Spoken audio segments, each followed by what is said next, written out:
I want to start today by asking you to just visualize a standard line graph. You know, the type, Mhm. the kind that tracks digital crime. Right. Usually when we sit down and talk about fraud, we just assume that red line is going up. And to the right, always. More tech, more chaos. That's Oh, the standard narrative. exactly. But I have the Identity Fraud Report 2025-2026 from SumSub here, and it opens with a statistic that, well, it honestly doesn't make any sense at first glance. It definitely defies expectations. Right. The overall volume of fraud attempts has actually dipped. It's down to about 2.2%. So on the surface, you'd think, hey, we're winning. You'd think the firewalls are holding. Yes, Huh. I was ready to celebrate. But then you flip the page to the section on sophisticated fraud, and well, that's where the good news ends. Abruptly. While the overall volume is down, that specific category, sophisticated fraud, has skyrocketed. It's up 180%. And that is the paradox of this year's report.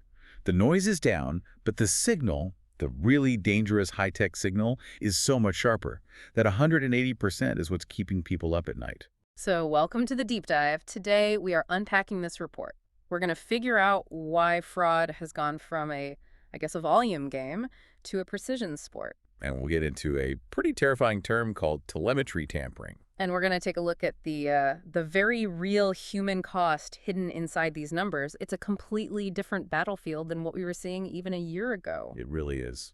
Before we jump into the scary stuff, or the scarier stuff, we do want to give a quick shout out to our sponsor, www.scamwatchhq.com. Oh, absolutely. If you're listening to this and wondering how on earth you're supposed to keep track of every new scam, every new phishing email, www.scamwatchhq.com is just a fantastic resource. They really do the work to keep you informed. In this environment, awareness is, it's often your first and best line of defense. Okay, so let's define this battlefield. Last year, the theme was the democratization of fraud. The idea that, anyone could become a scammer. Right. That was the era of quantity over quality.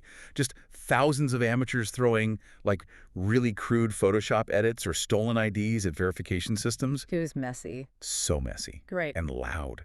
And frankly, the algorithms got pretty good at catching it. The systems just caught up. Exactly. The AI that checks your ID when you sign up for a banking app, it's now very, very good at spotting a bad Photoshop job. Yeah. So the amateurs are getting filtered out. And that's why the overall volume is down. That's it. The low-effort stuff just doesn't work anymore. But the vacuum they left behind has been filled by something much worse. This 180% spike, what does that actually look like? It's what we're calling the sophistication shift. Yeah. We're not seeing random, sloppy attacks. We're seeing coordinated, multi-layered strikes. What do you mean by multi-layered? So a single attack now might combine a synthetic identity, a deepfake video, and high-level social engineering all at the same time. So it's not someone trying to pick a lock with a paperclip anymore. It's a SWAT team.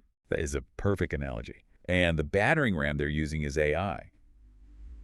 But the report makes a crucial point here. It says AI isn't just a helper anymore. It's the engine. It's the factory floor. It's the industrialization of fraud. In the past, maybe a fraudster used AI to smooth out a photo. Now, you look at tools like OpenAI's Sora or Google's Veo. These are the text-to-video tools, right? You type a prompt and it makes a movie. Correct. But just think about what that means for fraud. These tools can create realistic facial micro-expressions.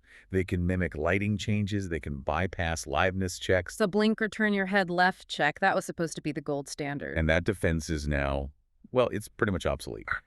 The AI can generate that movement perfectly. It can puppet a face to follow the security system's instructions. That is deeply unnerving. But the report says you don't even have to be a coder to do this. Not at all. That's the fraud as a service model.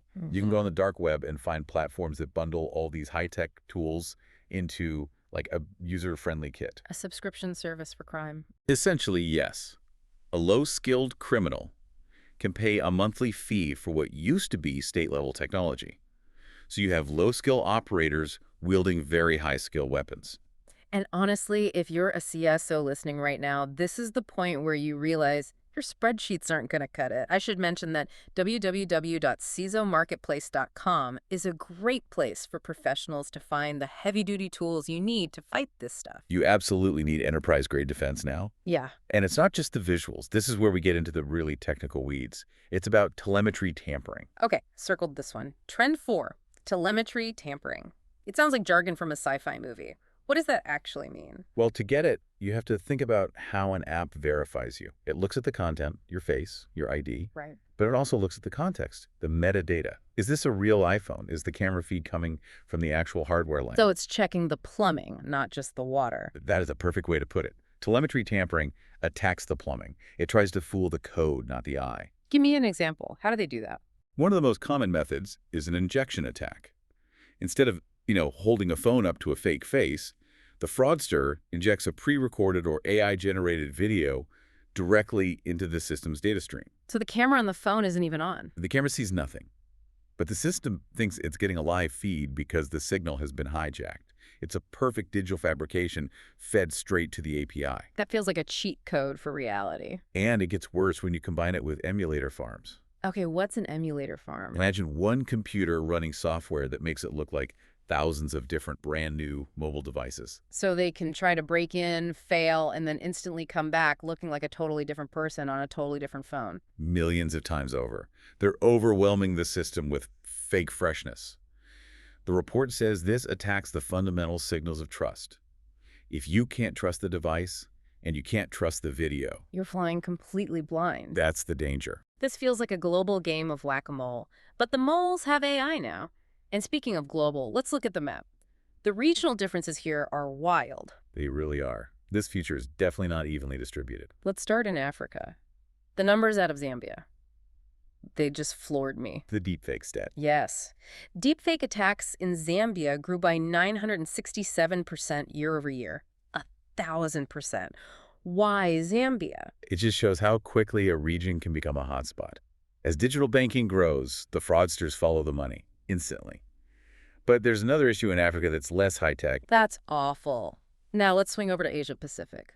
The report calls APAC the testbed for global fraud innovation. Which is a title you really don't want. No. APAC is seeing a very organic spread of deepfakes. The survey showed 17% of people have seen friends just sharing deepfakes. Casually. Like a meme. Yeah. And that normalizes the technology. Well. It lowers everyone's guard.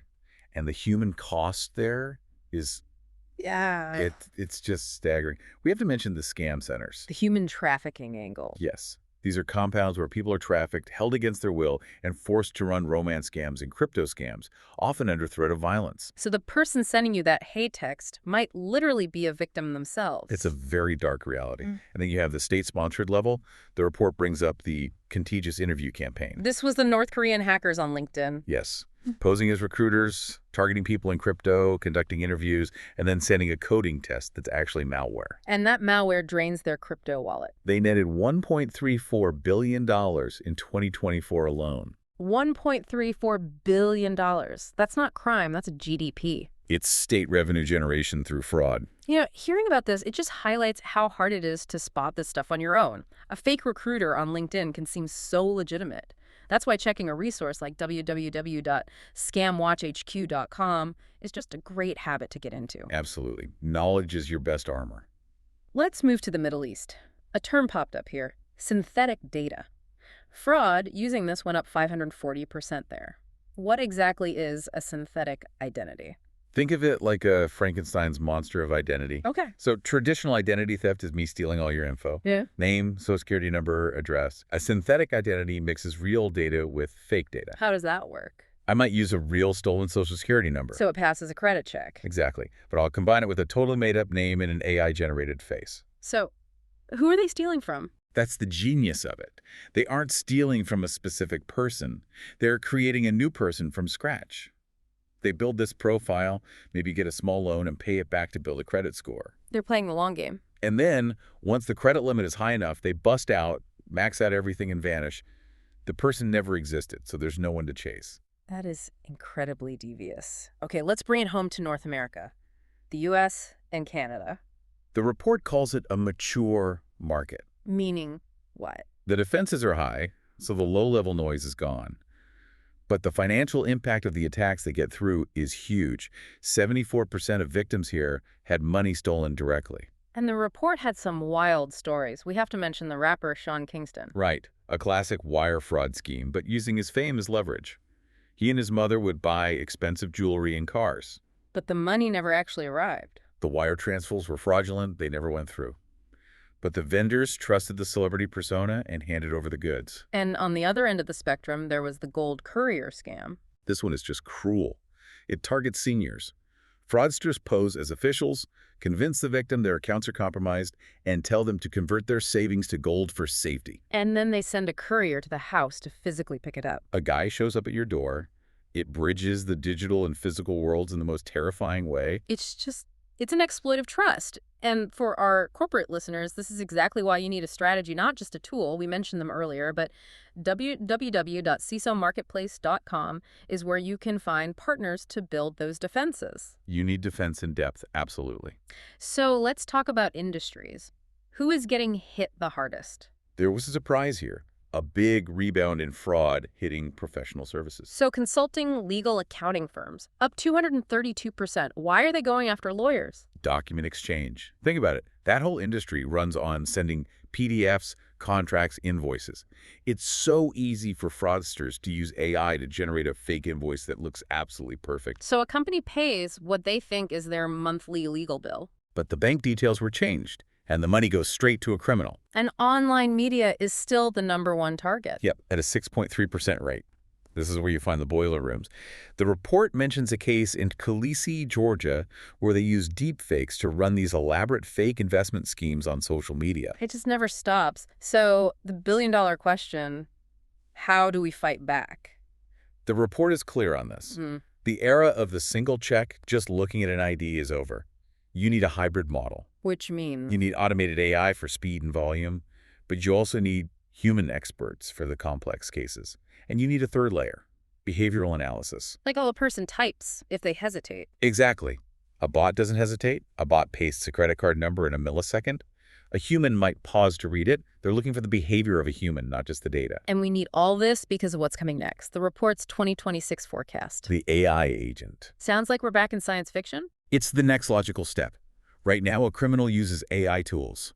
Soon, we'll see autonomous AI agents that can execute a full fraud attack without any human supervision. So it's going to be AI fighting AI. That is the future of cybersecurity. Yeah. An arms race of algorithms. That is a heavy thought, but an important one. Before we wrap, a huge thank you to our sponsors for helping us bring this to you, www.scamwatchhq.com for keeping all of us safe, and www.cisomarketplace.com for arming the professionals. Both are so essential right now.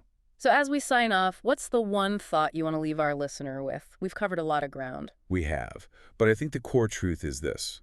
We are entering an era where you literally cannot trust your eyes. You can't trust video. And now you can't even trust the data signals coming from your own device. So what's left to trust? Behavior. Yeah. If you can't trust what someone shows you, you have to trust how they act. We're moving from verifying identity to verifying intent. The future isn't about proving who you are, it's about proving you aren't a machine. Proving you aren't a machine. That is definitely something to chew on. Thank you for listening to The Deep Dive. Stay safe, stay curious, and we'll catch you on the next one.